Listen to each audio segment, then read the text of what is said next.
AI podcast listeners. We are thrilled today to have a six-time published author, an AI researcher.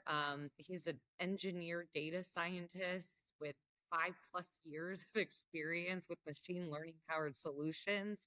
Ayush Yajnik, thank Hello. you for coming on today. Hey, I just want to tell your listeners, I didn't pay you guys to say all of that, right? That's all of that is true. Yeah. No, you just spoke at the Louisville AI Week, Yes. and you were. I'm being modest about how brilliant you are. You've built DBT pipelines, optimized airflow, Yeah. JGs. You are really in the weeds Yeah. Yeah. with these models. Thank you. And so I would say, I'm not giving you enough credit, Well, Ayush. okay. Thank you. Thank you. That's really kind of you. Thank you. Thank you for saying that. So tell us a little bit about yourself and right now what your focus is when it comes to AI or machine learning. Right. Well, first of all, thanks for having me. A quick context about me. My name is Ayush Yajnik, as you've mentioned. I'm a data scientist and an analytics engineer at AAA Life Insurance. And I'm also an independent researcher. And I spend most of my time on the unglamorous but really important question of how AI systems have been behaving when it actually comes to the real people on the other end. So particularly people who are stressed or trying to make any sort of consequential financial decision. Um, why I'm here and what I think about AI is pretty interesting because I've been spending a lot of time thinking about what people like to call building empathetic AI solutions, which apparently nowadays means writing a really nice prompt and hoping the model sounds polite. And I sort of think like in a different way, because to me, empathy isn't something you sprinkle at the prompt level. It's something you actually engineer into the solution into the system. And the more I work on this, the more it feels like we're all having this conversation just at a completely wrong altitude. Because when most people when they hear empathetic AI, they just picture a chatbot that says, "Oh my God, I'm so sorry to hear that," in a very soothing voice, right? I think that's not empathy. That's just theatrics thrown at your face by AI. And in regulated industries where I have had the experience of working in, confusing these two things is sort of how you end up with systems that actually sound caring while doing things that actually hurt people sometimes. So yeah, I think I'm pretty much excited about speaking about all of this and actually unpacking what empathy really is and where AI systems are getting it wrong, and probably some of them are actually getting it right. So, what business leaders can listening to this can actually think on a Monday morning. And with the amount of AI systems and tools that are out there available to business owners, Mhm. surely they're going to want to choose one that has these empathetic qualities. But how can business owners tell whether an AI actually has empathetic qualities? How could they measure and test this? Yeah, that's actually a really good question. Because that's and probably the honest answer is that most AI agents, in my view, most AI business leaders, in my view, are actually measuring the wrong thing. And there's a really expensive recent example of that. Um, I'll try and open some of the stats that I gathered for this conversation as well, right? In Feb of 2024, and I'll also refrain myself in naming any company over here, right? In the examples that I cite. But in Feb of 2024, there's this financial services company, right, which governs on the principle of, buy now and pay later.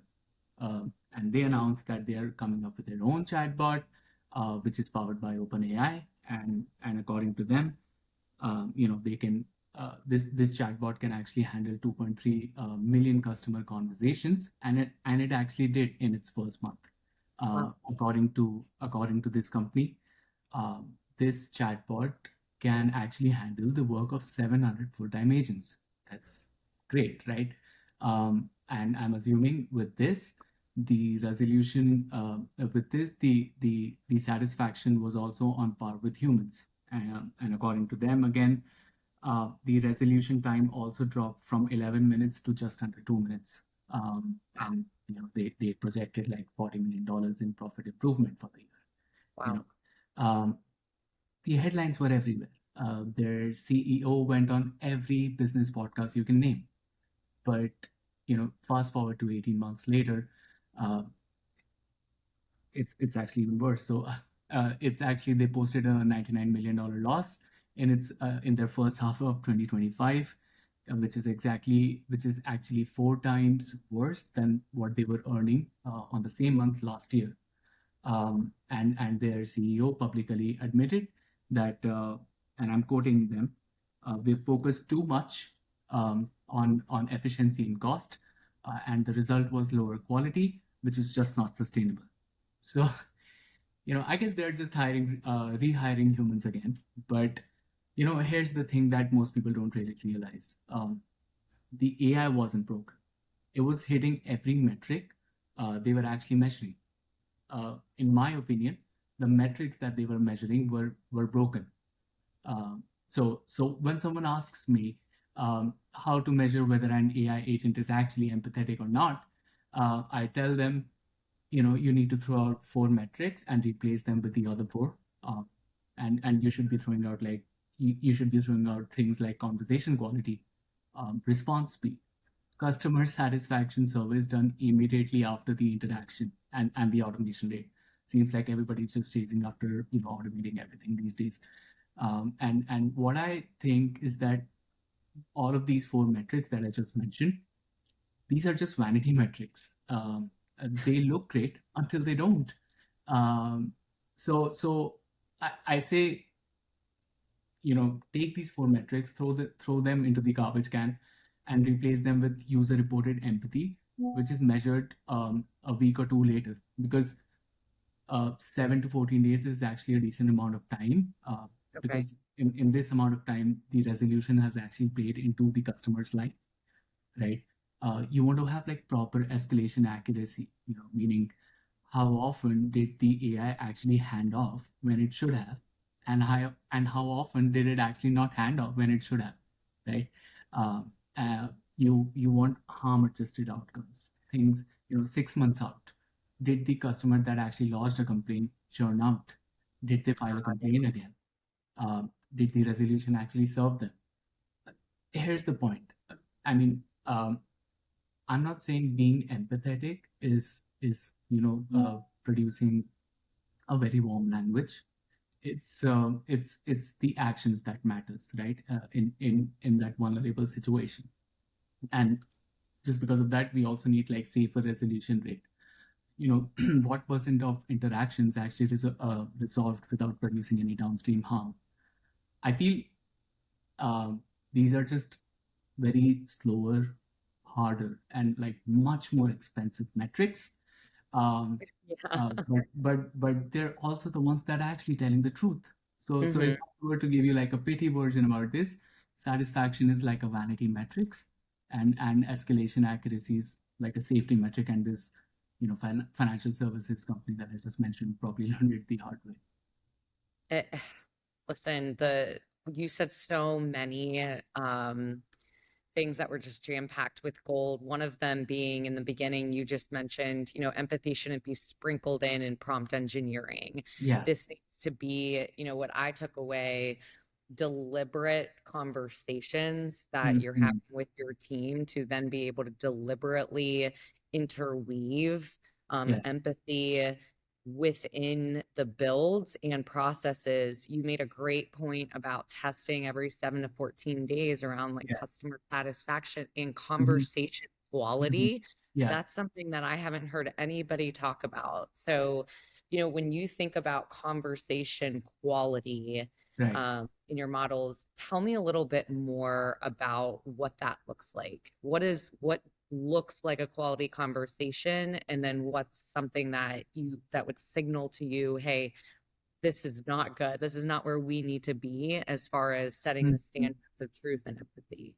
Right. I think, there are like, so probably this question is the one that I want your listeners to take action on, because these are like sort of like practical tips to make sure that our AI agents are more empathetic in nature, right?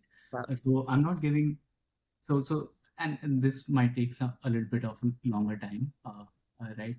And this is a playbook that usually I tend to follow, and Okay. it's not something that I have developed. It's all of the research is available and open source.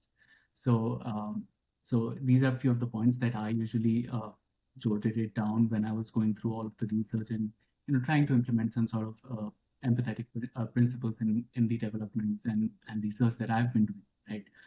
Um, Step one, I think we need to have like proper governance mechanism, right? Before we write any code, we need to make sure that there's a designated AI risk owner, right? Love this. Yeah, gotta have governance. Yeah, in industries such as healthcare, uh, medtech, and finance, right? That's usually the chief risk officer. But what I'm saying, we need to have like a juxtaposition of a cross-functional AI council, which comprises of the compliance team, the customer experience, the engineering, the customer advocate, right?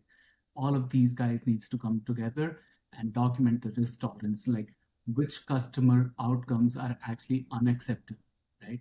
That would actually govern the kind of system that we will be building, because we need to understand, as I mentioned, um, empathy is not something that is sprinkled on the prompt level, right? It needs to be in the objective function, right? So that's something that somebody needs to always make sure that these qualities are engineered into the system.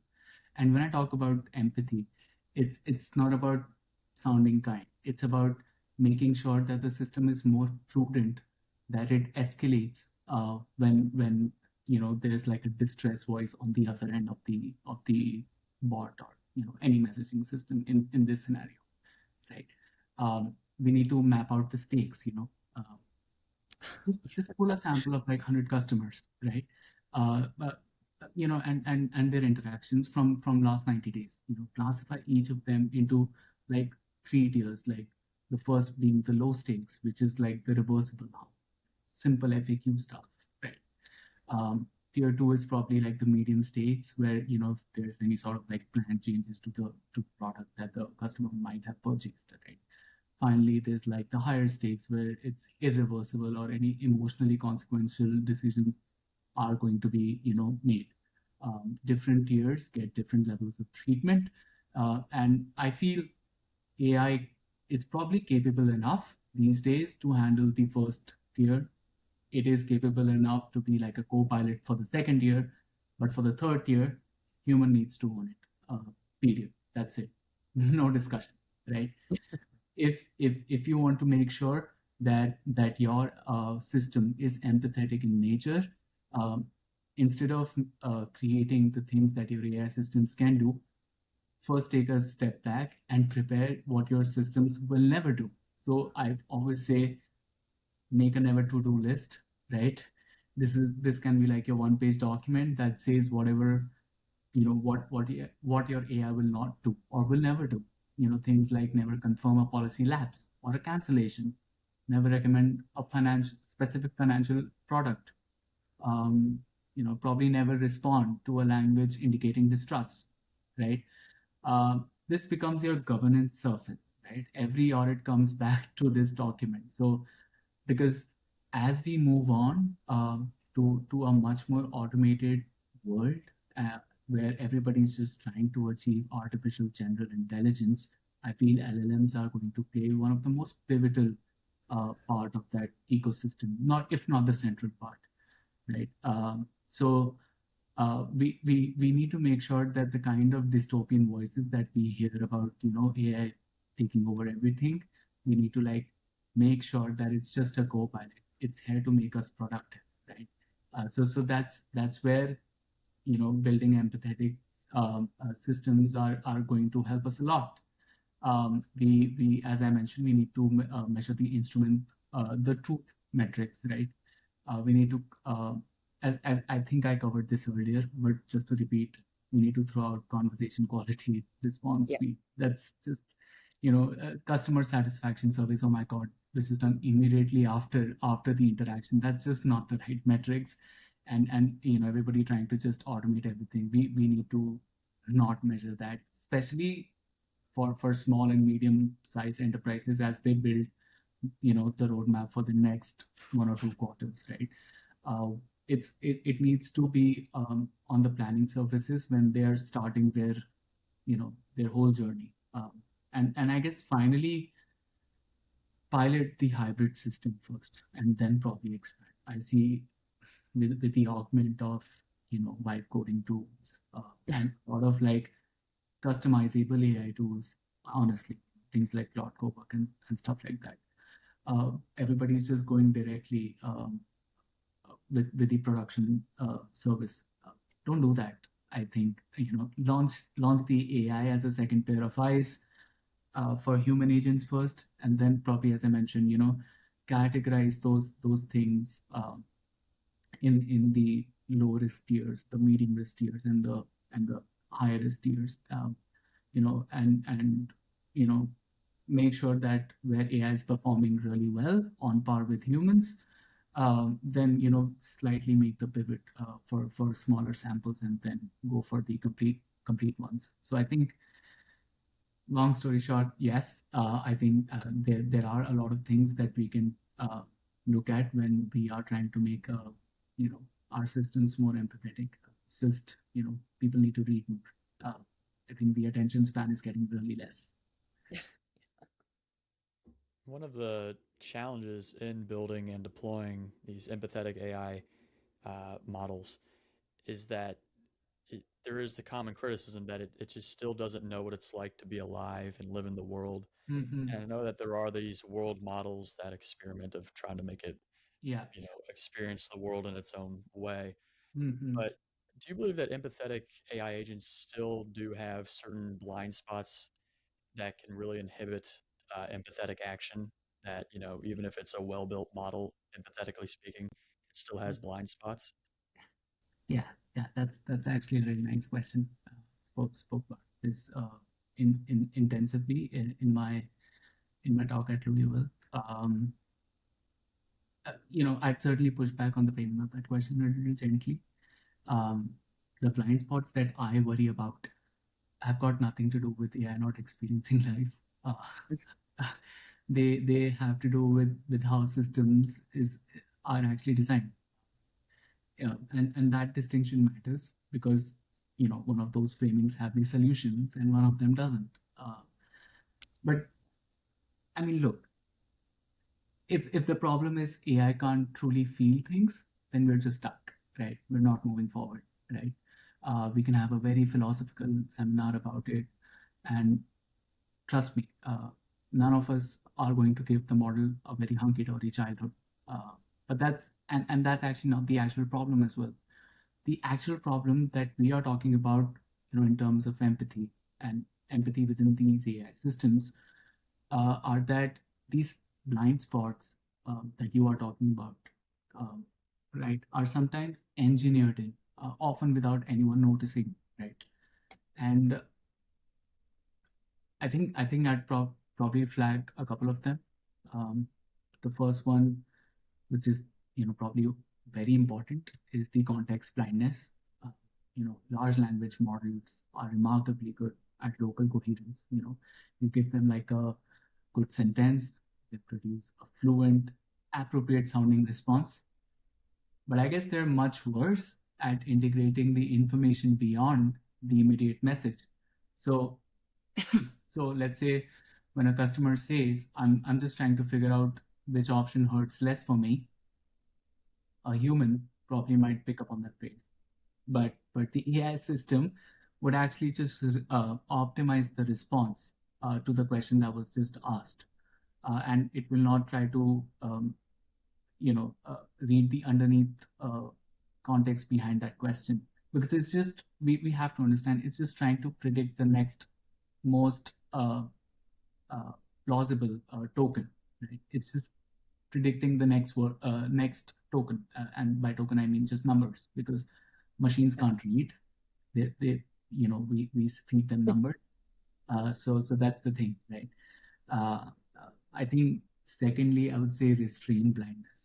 That's sort of counterintuitive for people like us, especially because we are the ones who are actually trying to build these systems. Because most generative models are trained to producing some outputs. They're not rewarded for saying I shouldn't answer this, so let me get a human for you. They're not trained to do that. So I guess the system sometimes biases towards responding even when the right answer is silence. And that's like a structural problem with how models were actually trained on the first go, right? And again, that doesn't really go away by just fine tuning the prompt. Finally, I would say, user adjusted problem. I think I'm just repeating that thing again and again. And this is probably one of the most dangerous things, because it's invisible in nature, is what I feel, based on a lot of research studies that I've gone through, because of the kind of work that I do. Right, users tend to sometimes lower their standards when they know that they are talking to a bot. Right, so the bot appears to pass most of the guardrails that we have actually put in place, because let's be honest, humans have actually experienced much worse things in life, right? And again, there's a very interesting study about this as well, which I quoted in my talk at Louisville too. There's a very interesting study posted by the NIH, UPenn, and NYU, where they're saying that chatbots actually score significantly higher um, than humans in conversation quality, but they Oh, wow. actually score really less in terms of empathy in every empathy dimension. So, you know, what that tells you is that the users aren't really measuring the empathy, but they're just trying to sort of rate the mechanical conversation that we usually have with any chatbot system, or any messaging system. Nowadays we have conversation systems as well, so you might as well just include them too. They're just trying to measure whether a bot was acceptable or not, right? And I feel, and I've worked with companies like Silicon Valley Bank, where PII data is extremely important. So I feel, uh, uh, this also becomes a safety concern, right? And what users tend to tolerate, systems tends to normalize. So that's probably a few of the things that I would say are the blind spots that at least I'm worried about. Um, there's a good news as well. These are all, I say, engineering problems. These are not these, and for most of the engineering problems, I guess there are engineering solutions as well. Um, I feel you can instrument for context awareness. You can reward restraint, right? You can build proper escalation mechanism, especially around the vulnerability indicators such as PII data. And there are like plenty of examples. Big corporations have actually incorporated all of these things into their systems that they have deployed, right? So I guess I can talk about this topic for hours and hours, but I'll just cut short everything and I'll say that the short answer is yes. AI does have blind spots, but they're not because they cannot feel and experience the world around us. They're because of the choices that we've actually made when we're trying to build them, and different choices have like different blind spots. So yeah. What would you say? You mentioned, like, again, leaders, you have to design empathy within your systems before you build Yeah. them. Yeah. So what if you're a leader and you're looking around at your C-suite team and Yeah. you might be the only empathetic one? What Yeah. how are have you approached or do you see this, I guess, with companies and large enterprises where, maybe some of the leaders do care about the empathy um, design framework and care about it, and then you have maybe other leaders that feel like efficiency or other principles should be at the forefront of the AI roadmap and plan. So how do you approach those conversations with leaders when people aren't on the same page and they aren't all together focused on, designing from an empathy and human centric point? Well, I think thankfully that thing is changing these days. At least in the kind of interactions that I have had with my Okay. group, that thing is changing.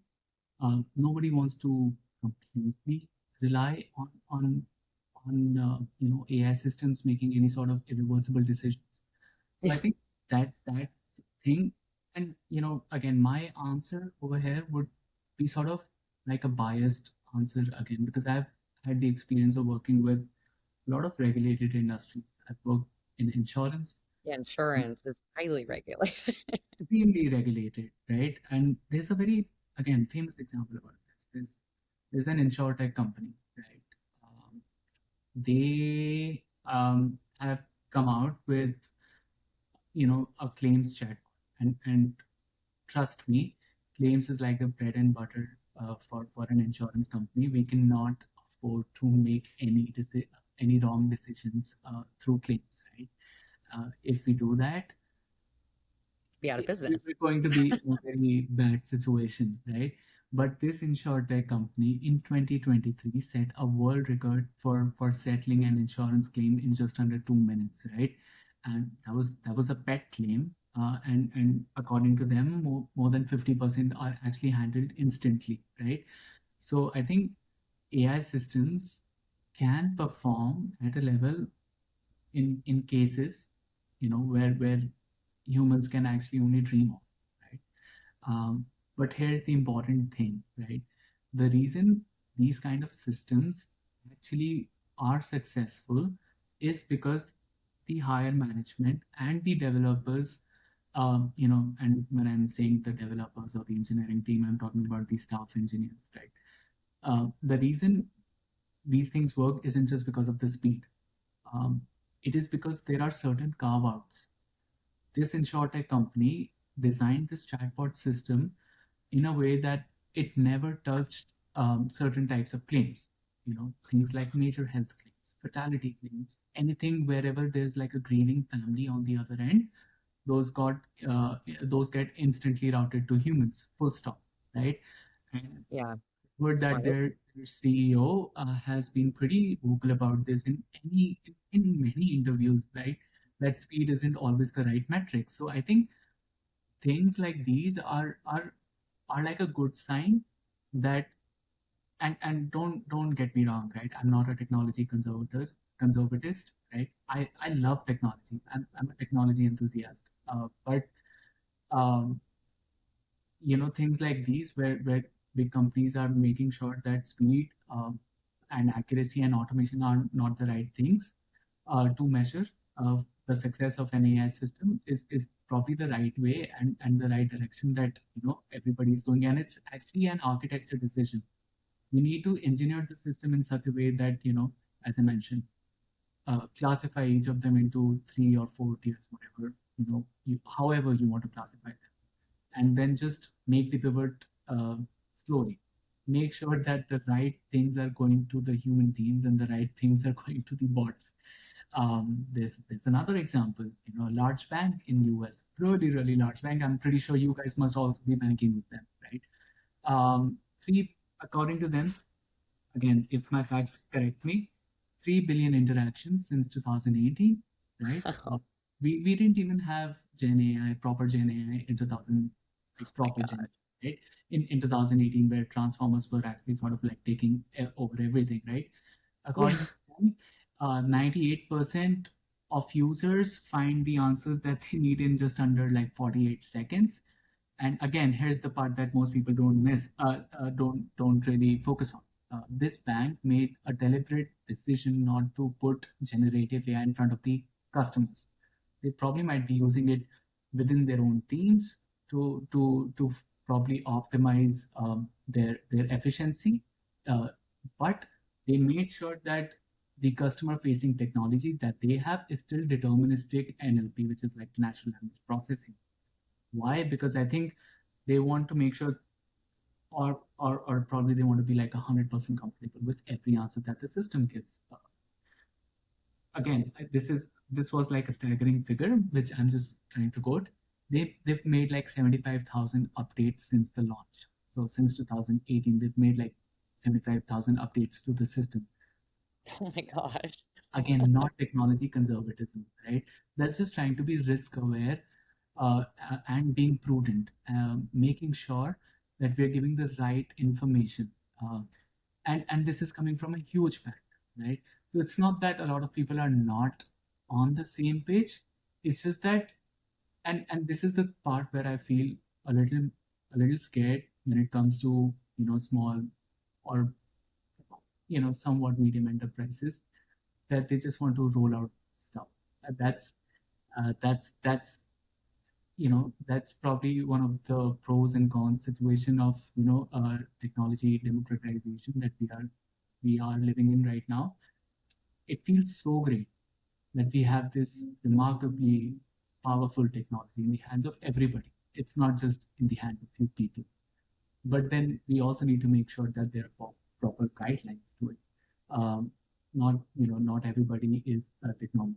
So, and trust me, there are like a USAI action plan that was recently signed as well. There's a different EU regulation plan. Even New York and California have their own uh, AI statutory plan. So things like these needs to like move forward in a way that it's more propagated and more vocal.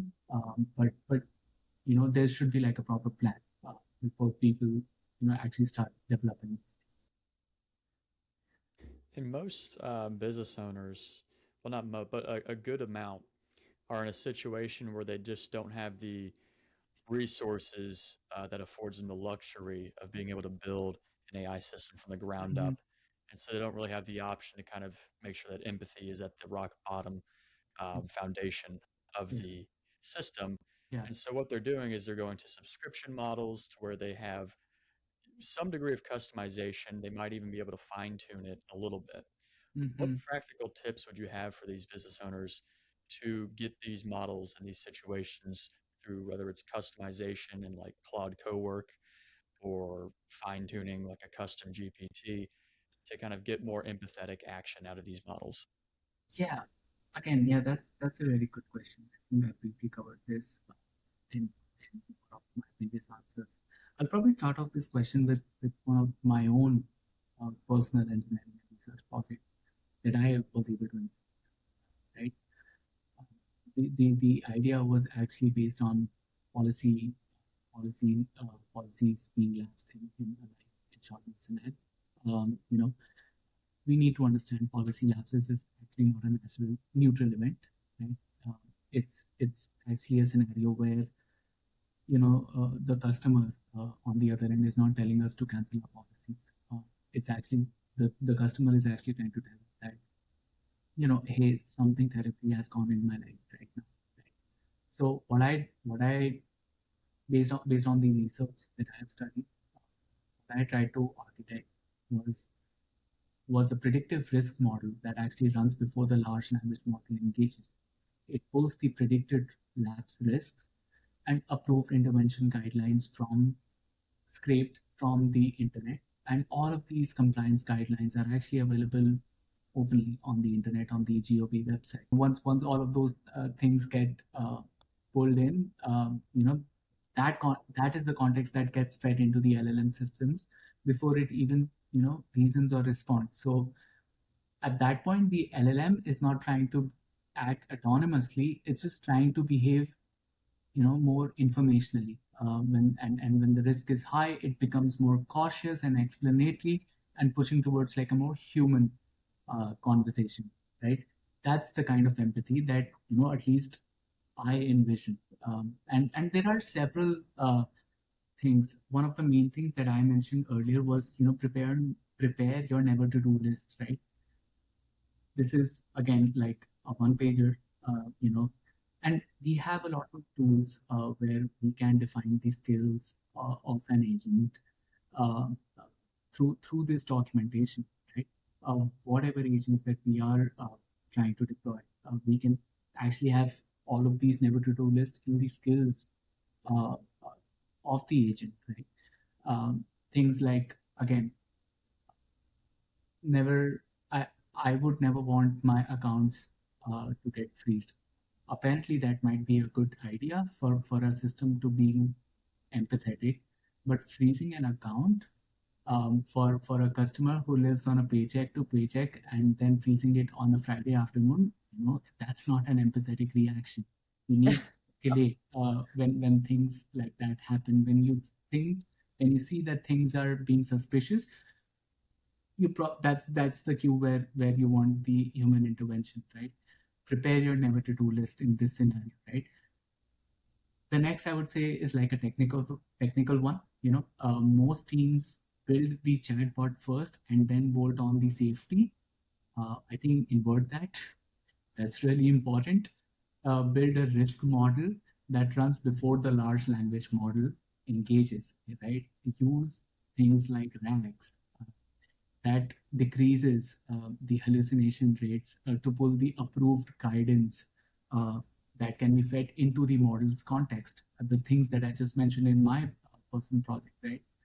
Um, and honestly, all of these things are are are true for any customizable AI tool, right?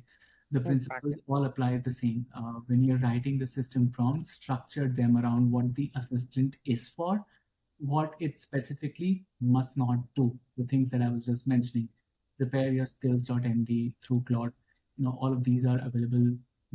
Whoever is listening to this and trying to build like an agent, they know what I'm talking about. um, that's your never to do list. Make sure you explicitly write what your agent must not do, right?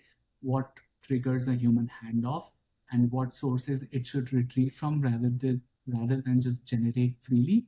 Don't let the model invent the guidance for you. Make the retrieve compliance approved language and then deliver it. So I think, yeah, there are a lot of things like this, and if you want it, if there's any, I'm like happy to share all of the resources that I have read through. Happy to share if anybody wants to know more about this. There are a lot of tips. Well, Yeah, when I was going to say, Ayush, thank you so much for right. this thoughtful and very empathetic conversation. How we're going to drop a lot of in the show notes some of the research that you did mention, but how if someone wants to know more and get in touch with you, how would you suggest they find you? Well, I'm always active on LinkedIn. So if Like, there's yeah, so if there's anything that you would want or would want to have like a conversation about things, I'm always available on LinkedIn to anybody and everybody. So that's something anybody can. perfect. Well, we will drop that, his LinkedIn profile in the show notes. Thank you so much, Ayush, for this. I learned a lot, so I hope I know our audience did too. I'm glad. Yeah, no, first of all, thank you so much for having me. This is probably the first time I'm doing this, and glad to be doing this with you guys. You guys have been patient enough because I tend to ramble on a lot sometimes, but it's No, been I learned a lot. it, it's been great. Thank you so much.